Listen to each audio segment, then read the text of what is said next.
All right, Sean Bormet here with another 5 questions.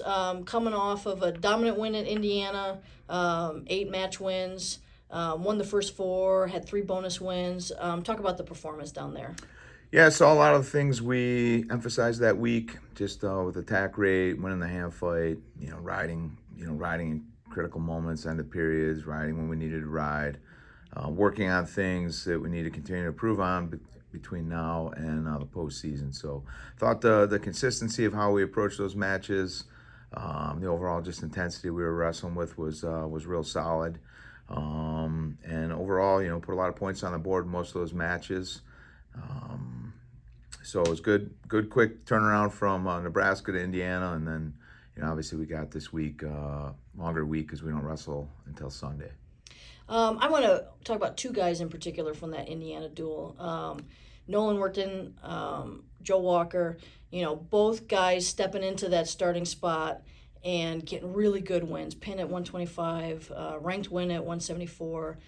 Can you talk about their performances and then just how good, man, like it makes the bench feel when they're seeing those guys really kind of rise to the occasion? Yeah, obviously we got a lot of depth here within our program and our roster, and we really emphasize the hard work that's required by everybody in the room and the next man up mentality because through the course of a wrestling season, there's injuries, there's illness, there's a lot of things can change quickly, and guys have to be ready to step on the mat and perform and wrestle and compete at a high level. So it was, and the other guys that are getting, most of these matches and in the lineup every week, everybody's excited when, one of these guys get an opportunity to go out and compete. So it was great to see Nolan. He's had a bunch of weigh-ins where he was, weighing in, backing up that spot for Mike DiAgostino.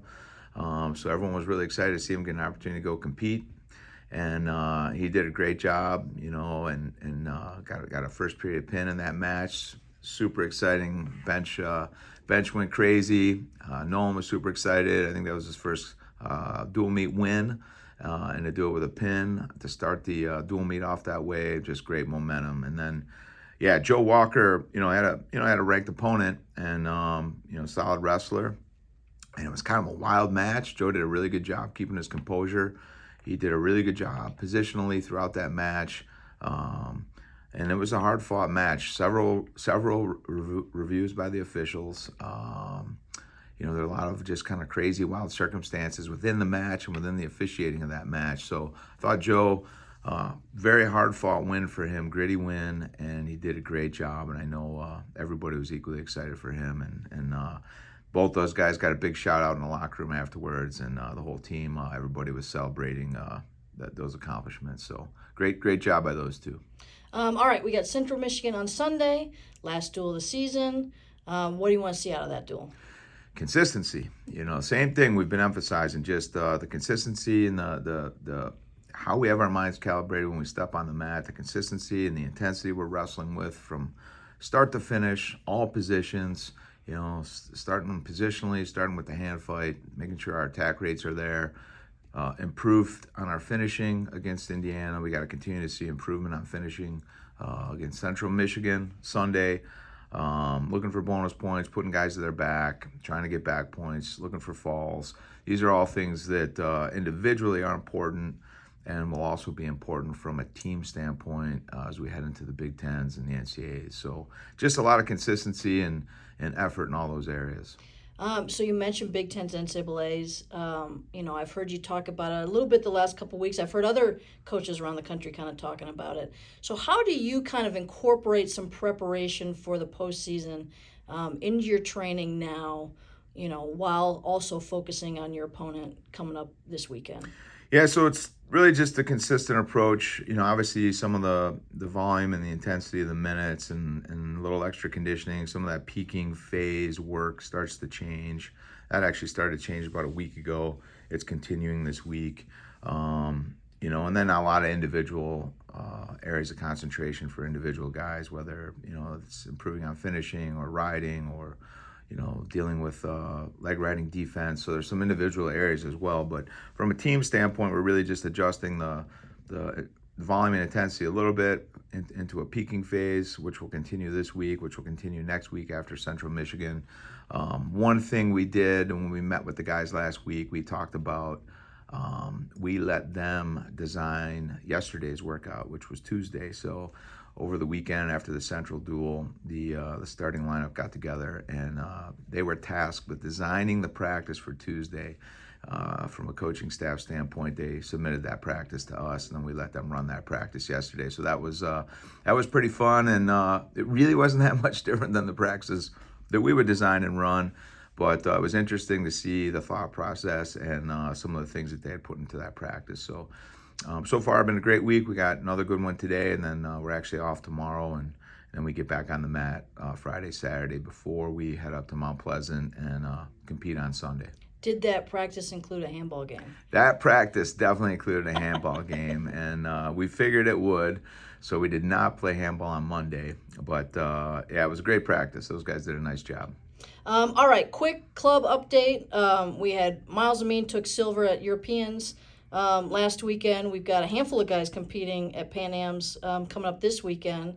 Can you kind of reflect on Miles a little bit and look ahead to that Pan Am tournament? Yeah, Europeans, some great matches, and I'd say Miles consistent. He hadn't competed in a while, so I think for him I saw him getting better every match he was competing, and obviously his semifinal match was another wild one where he had an early big score, just a textbook, really really nice fireman's carry, great setup to it, 4-point fireman's carry. Then his opponent from Turkey, who's another highly ranked guy, veteran wrestler, came back and scored.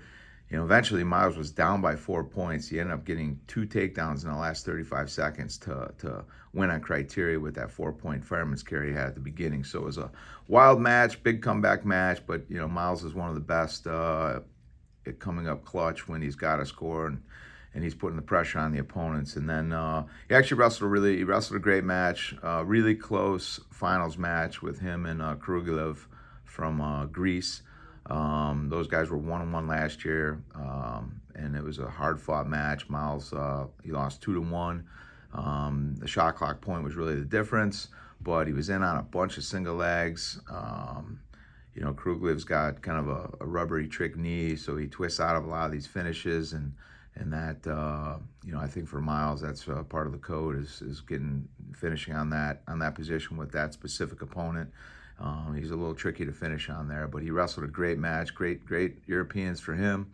Actually, right now, Miles and Alex Daringer and Jaden Cox are all in Japan training for the next 10 days. They're over there with Sergey, so it'll be a great training camp for those guys. And then we have Nick Suriano is going to be down at the Pan Ams at 57 kilograms.